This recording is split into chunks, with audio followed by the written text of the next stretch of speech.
మహానాడు తెలుగు తమ్ముళ్లకు ఇంతకు మించిన పండుగ మరొకటి ఉండదు. ప్రతిసారి ఒక్కో ప్రాంతంలో నిర్వహించే ఈ పార్టీ పండుగకు ఈసారి ఉత్తరాంధ్ర వేదిక కాబోతోంది. ఇంతకీ ఉత్తరాంధ్రలో ఎక్కడ నిర్వహించబోతోంది? అక్కడే ఎందుకు అని అంటే అనేక కారణాలున్నాయంటోంది టీడీపీ క్యాడర్. ఈ ఏడాది మహానాడు నిర్వహణ కోసం శ్రీకాకుళం, విజయనగరం జిల్లాల్లో పలు ప్రాంతాలని పరిశీలిస్తోంది టీడీపీ అధిష్టానం. విజయనగరం జిల్లా భోగాపురం, పూసపాటిరేగ మండలాల పరిధిలో జాతీయ రహదారిని ఆనుకొని 4 ప్రదేశాలని ప్రాథమికంగా ఎంపిక చేసింది టీడీపీ. శ్రీకాకుళం జిల్లా ఎచ్చెర్ల నియోజకవర్గంలోని రణస్థలం మండలం పరిధిలో కూడా ఒక ప్రదేశాన్ని పార్టీ పరిశీలిస్తోంది. ఈ ప్రాంతాలన్నీ పరిశీలించి అనువైన స్థలాన్ని ఎంపిక చేసే పనిలో ఉంది పార్టీ. ఏపీ టీడీపీ అధ్యక్షుడు పల్లా శ్రీనివాస్ నివేదిక ఆధారంగా మహానాడు ఎక్కడ నిర్వహించాలి అనే దానిపై పార్టీ నిర్ణయం తీసుకునుంది. మే 27, 28, 29 తేదీల్లో మహానాడు జరగనుంది. మొదటి 2 రోజులు పార్టీ ప్రతినిధుల సమావేశాలుంటాయి. చివరి రోజు బహిరంగ సభ ఉంటుంది. ఈసారి సమావేశాలకు ఉత్తరాంధ్రను ఎంపిక చేయడానికి రాజధానిపై రాష్ట్రంలో జరుగుతున్న రచ్చే కారణం.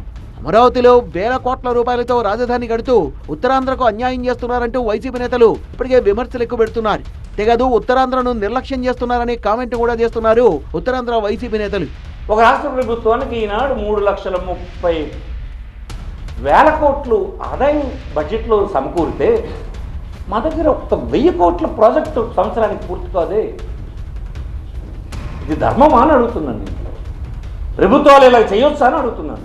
ఇది అమరావతి, మీరు చెప్పిన అమరావతి ఈ డబ్బంతా పెట్టడానికి ఇంకో 40-50 సంవత్సరాలు, అంటే ఇంకో 40-50 సంవత్సరాలు ఈ శ్రీకాకుళం, విజయనగరం, వెనుకబడిన విశాఖపట్నం, అక్కడ ఉన్నటువంటి రాయలసీమ, చిత్తూరు, అనంతపురం, కర్నూలు, కడప ఈ ప్రాంతాల్లో ఉండేటువంటి పేదలు అలాగే ఎదురు చూడటమేనా? వాళ్ళ పరిస్థితులు మరి మెరుగుపడాల్సిన అవసరం లేదా? వైసీపీ నేతల విమర్శలు, ప్రచారాన్ని తిప్పికొట్టేందుకే ఉత్తరాంధ్రలో మహానాడు పెడుతోంది టీడీపీ. కూటమి ప్రభుత్వం వచ్చాక భోగాపురం ఎయిర్పోర్ట్ను దాదాపుగా పూర్తి చేసింది. మూలపేట పోర్టులో 75% పనులు పూర్తయ్యాయి. విశాఖ రైల్వే జోన్, నక్కపల్లిలో బల్క్ డ్రగ్స్ పార్క్, అనకాపల్లిలో ఆర్సిలార్ స్టీల్ ప్లాంట్, విశాఖకు గూగుల్ సహా పలు కంపెనీలు వచ్చాయి. వీటితో పాటే పలు ఐటీ కంపెనీలు కూడా విశాఖ రాబోతున్నాయని టీడీపీ చెప్తోంది. ఇలా ఉత్తరాంధ్ర అన్ని విధాలుగా అభివృద్ధి చెందుతోంటే తమకు రాజకీయ మనుగడ ఉండదనే కారణంతోనే వైసీపీ విమర్శలు చేస్తోందని టీడీపీ వాదిస్తోంది. ప్రతిపక్ష నాయకుల వారికి ఎప్పుడు కూడా జిల్లా వెనుకబడిందని చెప్పుకోవడమే అలవాటైంది, కానీ పనులు చేయడం మాత్రం ఎప్పుడు అలవాటు కాలేదు. ఒక్కసారిగా మనం తెలుగుదేశం పార్టీ ప్రభుత్వం, కూటమి ప్రభుత్వం వచ్చిన తర్వాత ఈ పన్నులన్నీ కూడా జరుగుతుంటే జీర్ణించుకోలేకపోతున్నారు. ఇప్పుడు అయిపోతే మా పరిస్థితి ఏంటి?